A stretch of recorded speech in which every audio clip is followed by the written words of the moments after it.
Okay, thank you very much, ladies and gentlemen, for paying me a visit. I'm glad there was nobody to stop you. I am back in my residence. Like I said, that if the military and police leaves my home, I will come back. I will only come back after they left my house. I'm glad I'm back and I'm safe. At least they failed to get me. And I'm so thankful to all the people that have protected me, the ghettos that have been feeding me, in those ghettos where I've been sleeping, and the people that were involved in this. Now you realize that it's not our abilities alone, but the connection with the population. When you are together with the population, when the population feels your pain and embraces your struggle, they will protect you. You will also remember that in the 80s when General Museveni was fighting the then government, because he was fighting because he had the right cause, people stood with him. So we thank the people that stood with us. We are finally here. I want to thank all the people that took part in the protest that we called for. It was a largely successful protest. As you've noticed, in most of the places where we planted banana stems, the roads have either been made or they are still strictly guarding those places, but many places have been worked on. That means protests actually work. Don't stop protesting. This regime will only listen to pressure from you and respond to pressure. Continue putting them on pressure, not only about roads, but every other injustice that you face in society. Our next demand as NUP is going to be our people, the missing people that were taken away, abducted, and never been seen again. We are going to be demanding for the release of political prisoners. So we are not going to stop. We are going to continue protesting and demanding for what's rightfully ours, demanding for the freedom of political prisoners and for the freedom of our missing persons. And of course, we will continue to engage with other forces of change and to ask them to also embrace that cause. We understand now that protests work, and we will get our people out of pressure. One other point that I want to make is I want to join the rest of our leaders and the rest of Ugandans in mourning the death of Mama Honorable Cecilia Ogwal. As you notice, we were not able to join the mourners, but now that we have our temporary freedom, we'll also be joining other mourners in celebrating the life of the Honorable Cecilia Ogwal. The little time I was with her in the Parliament, she was a source of good counsel. She was a mother. She was a source of great advice, and we shall miss her as a nation. We can only try to move in her footsteps. We send condolences and heartfelt compassion to her family. Mu Luganda, nsanyisa obbalaba bannange, nkomyewo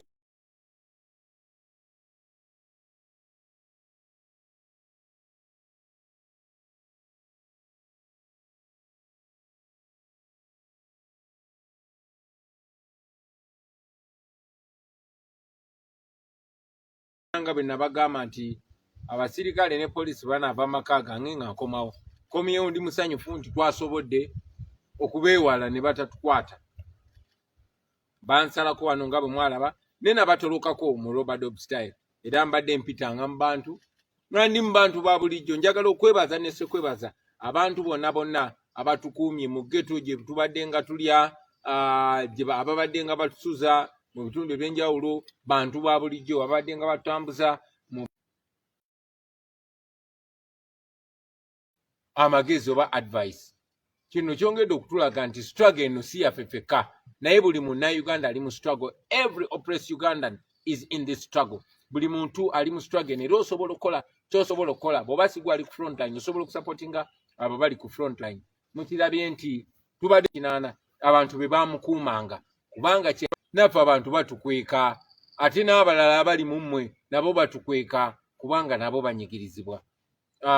Protest yaffe ya succeedings okwekalakaasa kwaffe kwakoze bulungi nnyo. Munajjukira nti buli kitundu kyetwekalakaasa ne tusimbamu ebitooke ebisinga obungi babikoze nga bali ku pressure. Ate ebiraawe batanabakola bakuumawo na mundu. Kitegeeza nti nabo bajja kukolawo era mbasaba yonna gye muli temulekerawo ekyo kyabadde nga kyakulabirako. Buli we munyigirizibwa muba mulina obutali bumativu mwekalakaase mu ddembe, mwekalakaase mu ngeri yonna gye musobola. Mulabye enguudo bazikoze era bwe munaagenda maaso nga mwekalakaasa nga buli awali ekinnya musimbawo ekitooke bajja kukolawo kubanga tebalina kapasite ekuumawo olubeerera. Buli we bavaawo nga musimbawo ekitooke bajja kukoowa bajje bakolewo. Ekyo nakyo kiggwe kuba twagala just kutereeza nsi yaffe. Okwekalakaasa ffe ng'aba NUP kyetugenda okuddako okudimandinga kyetugenda okuddamu okubanja be bantu baffe abaawambibwa. Tubabanja twagala abantu baffe omuli John Bosco Kibalama, Kanata Muhammad Damulira n'abalala tubaagala era tugenda kunga bannayuganda okwekalakaasa mu ngeri yonna esoboka okutuddiza abantu baffe. Tugenda n'okwekalakaasa olw'abantu baffe abali mu makomera aba political prisoners ba Olivia Lutaya ba Machete bakalanzi n'abalala abatalina musango. Museveni ali mukuta badifayira abakwata abaana ababbi ba ssente z'omusolo naye abantu baffe abatalina musango babasibye. Tetugenda kulekerawo okwekalakaasa. Batusomesa nti omuntu yenna bw'agezaako okukulemesa okuba n'eddembe lyo ekikola ky'olina okukola eky'obuzira kwe kumulaga nti osobola okubeera nalyo lwampaka. Volaba bwe bansibidde wano natoloseewo mbalage nti neekalakaasa. Okutoloka kwange kyabadde kikolwa kya kwekalakaasa. Okulabikanga mu kibuga kyabadde kikolwa kya kwekalakaasa era tugenda mu maaso n'okwekalakaasa. Buli weenaafulumanga wano kijja kuba kikolwa kya kwekalakaasa. Tugendagenda maaso nga tulaga obutali bumativu kubanga tukikola mu ddembe. Tugenda maaso nga tubanja abantu baffe twagala tubafune era tugenda bafuna. Nammwe bannayuganda tubakunga buli omu okusala amagezi gonna era tugenda kwengejenga ne bannaffe aba forces of change abalala n'omulamu ogwo nagwo tuguteeke ku mwanjo ogw'okubanja abantu baffe. Njagala nabo bakulisaayo mu busibe kuba nategeezeddwa ti ne wa Dr. Besigye ne wa Lord Mayor abasirikale babajjeyo. Mpozi n'ensonga esembayo njagala okugatta eddoboozi lyange ku bannayuganda bonna okubagiza famire n'abenju n'emikwano gya Honorable Cecilia Ogwal maama waffe. Akabanga ke nali naye mu parliamenti yali mukulembeze ow'okulabirako ng'alinga maama waffe ng'atulungamya bulungi nnyo. Tujja mu misinga omukama omwoyo gwe aguwummuza ekisa. Mwebale nnyo mwebaliye ddala basebo ne bannyabo. Okay, let's focus on the issues that have been spoken. Yes, it.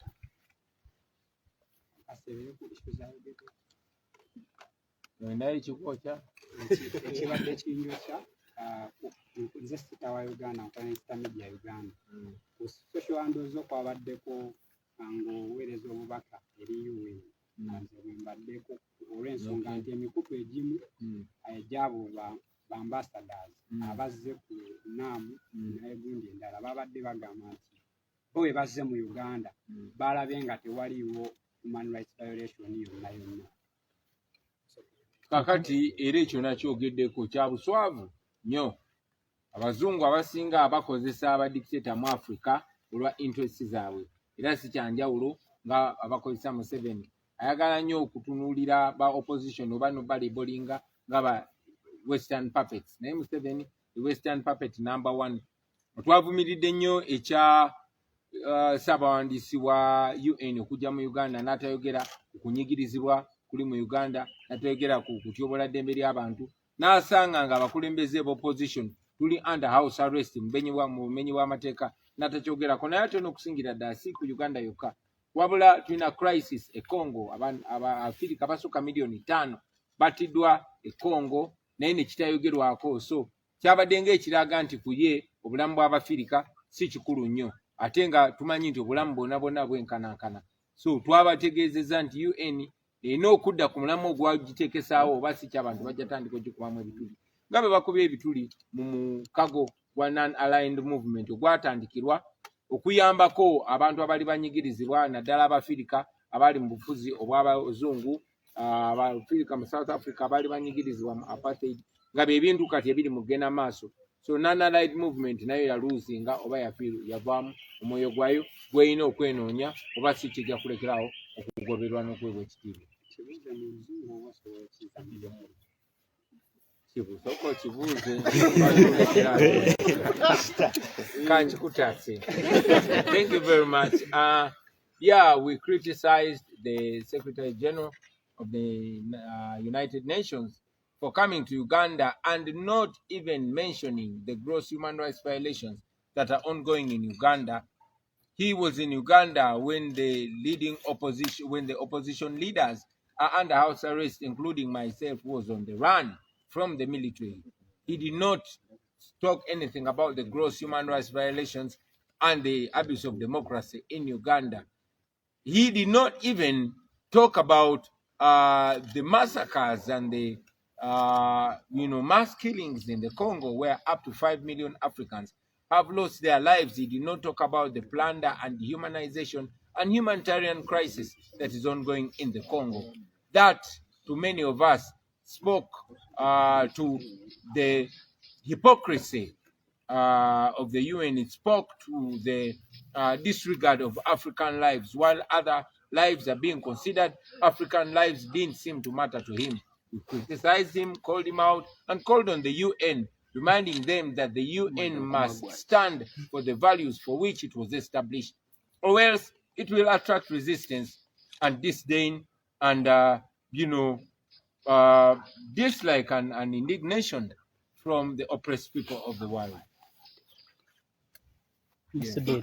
I just wanted to know from you, you're talking about the protests, especially in terms of the bad roads, and you're still demanding that members who were abducted by the security authorities should be released. For how long are you going to carry on with these protests, and how do you intend to carry them? We are going to carry on these protests in very many different ways, and we also call upon the population to give thoughts. This is not just an issue of we, the leaders. It's a national issue. These roads, we started with the soft protests that are doable and which can give immediate results. And we realized that after that pressure, many of the roads where we planted banana stems were worked on. That is the kind of response we wanted. And we encourage people to continue that. In the same way, having realized that this regime only responds to pressure, we are calling upon people, our people, especially we as a national inter-platform, to demand, to use similar ways of protest, various ways of protest, to demand for the return of the missing people. I might not give you the tactics that we're going to use as of now. Like I said, there will be various, but we are going to protest constantly until there is a difference. Jide mu Luganda.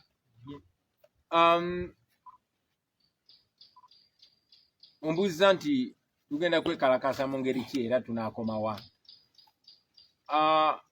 Mulabye nti gavumenti ng'eya Museveni ewuliriza pressure, ewuliriza kwekalakasa. Twayagadde tutandikire ku bintu ebitono ebiri achievable nga bw'omanyi bataddewo fiya y'amaanyi mu bantu baffe n'abanyigirizibwa abamu batyo okwekalakasa.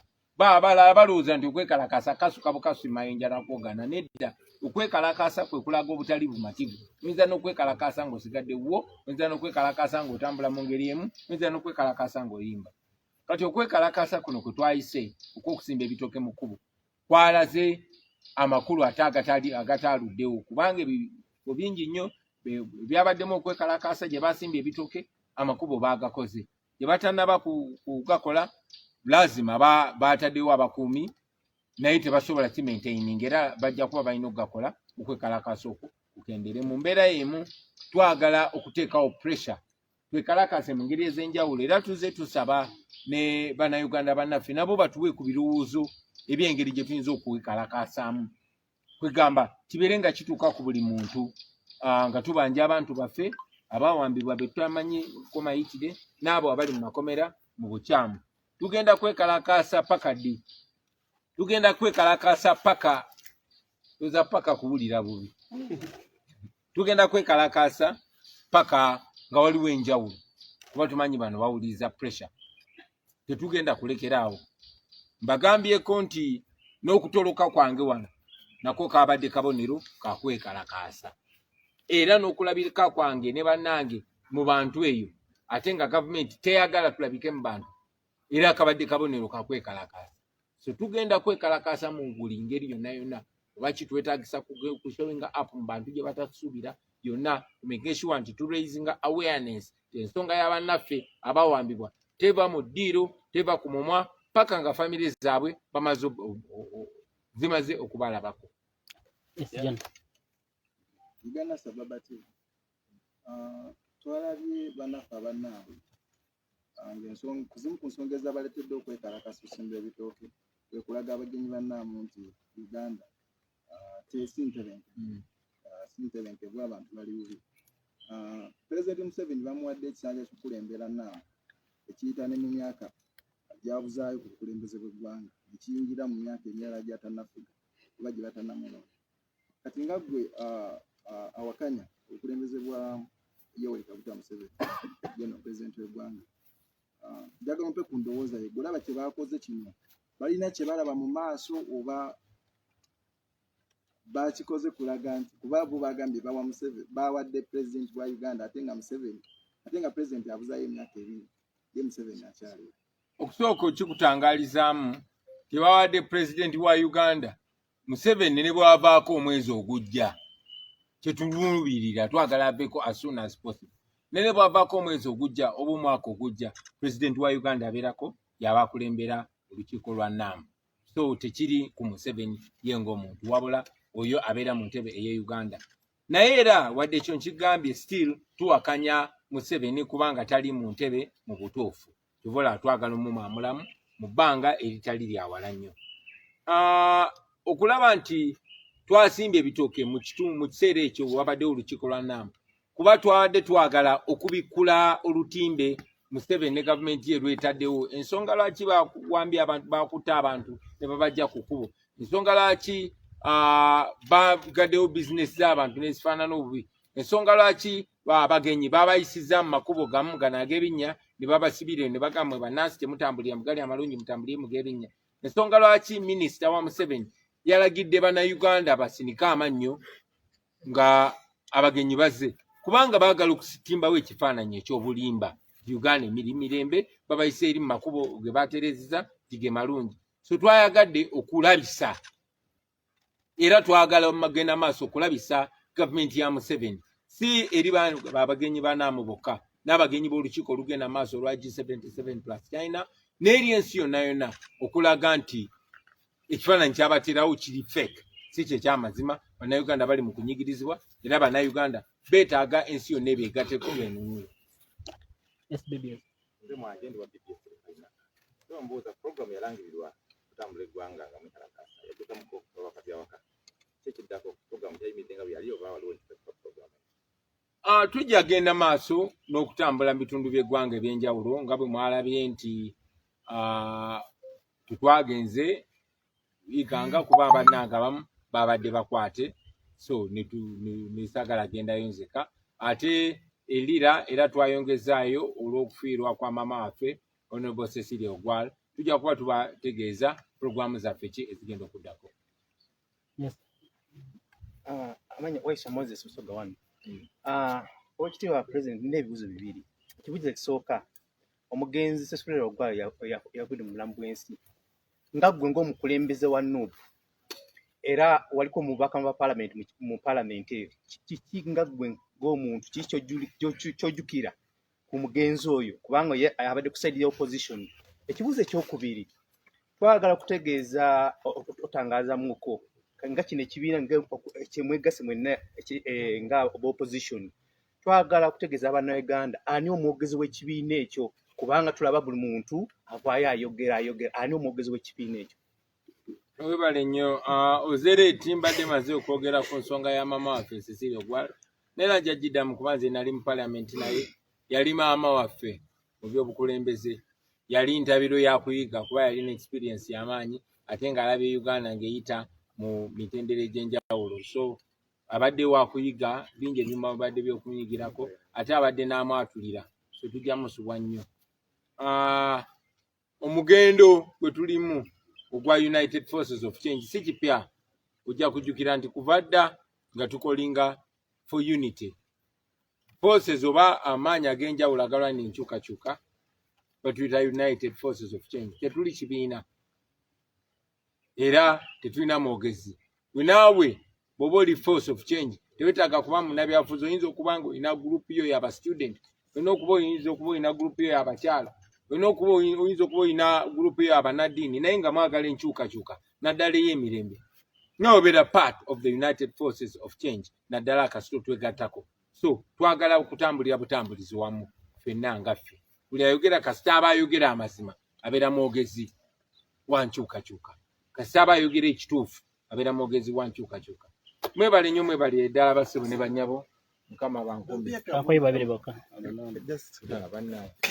Poliisi yavuddeyo n'egamba nti bali mu kukozesa obutambi bwe bagenze bakwata abantu okuddamu kukwata abantu bonna abali bakwetali basimbe mukama wange bwe banakuyita ku CID ekibuli oliwedde okugendayo abapoliisi beetaaga kwenoonya omanyi badde balimbalimba abantu kati bataddewo miliyoni 10 lwaki tebazimpa luno neeresi bazimpe ekirala ekyogamba mbu okutiisatiisa abantu nti bagenze bakwata obutambi abantu abayise okusimba ebitooke tuli wano ndi wano nzi wano nze ne bannange twagambye abantu muveeyo mwekalakaase musimbe ebitooke tetunaba kimenyawo abantu kyabakunga beekalakaase bwe balaba obutali bumativu beekalakaase kubanga kiri mu mateeka kasita oba nga toli armed nga tolina muntu yenna gw'olumiza ddembe ly'okwekalakaasa tubalinza okutuwandiikira nga mutuvunaana okwekalakaasa tujja jjuwoza egyo emisango bulungi nnyo ate tuddemu twekalakaasa well the police shouldn't intimidate people about footage of those people that were planting banana stems in the potholes. We are here, I am here, I am one of the leaders that called for that protest. And the protest is still on. We continue to encourage Ugandans to protest non-violently. This time we've encouraged them to plant plantain stems in potholes. First, it is helpful because it saves people from accidents when those stems will work as warnings. But also, you know, it creates awareness and it reminds the authorities of their duty of their job. So we are here. I am not hiding and I'm not denying that I called for those protests together with other leaders. 10 million. The 10 million that you Yeah, we were informed that the police put 10 million for anybody that would show them where I was hiding. Now I've shown them. Can I have the 10 million? I'm even broke. Mr. President, 2 questions from Deo. Okay, twali Deo. wano ffenna ne batugaana n'okuyingira wali security yali y'amaanyi nsaba kumbuulirako ko tactics ze wakozesa okulaba ng'obiyitirira security wano Omusajja kamunnyonnyole nakozesa bukodyo ki okubitinga security ya Museveni. Nafuuka Kapa. Gwe towulirangako bantu bafuuka Kapa. Nfuukemu.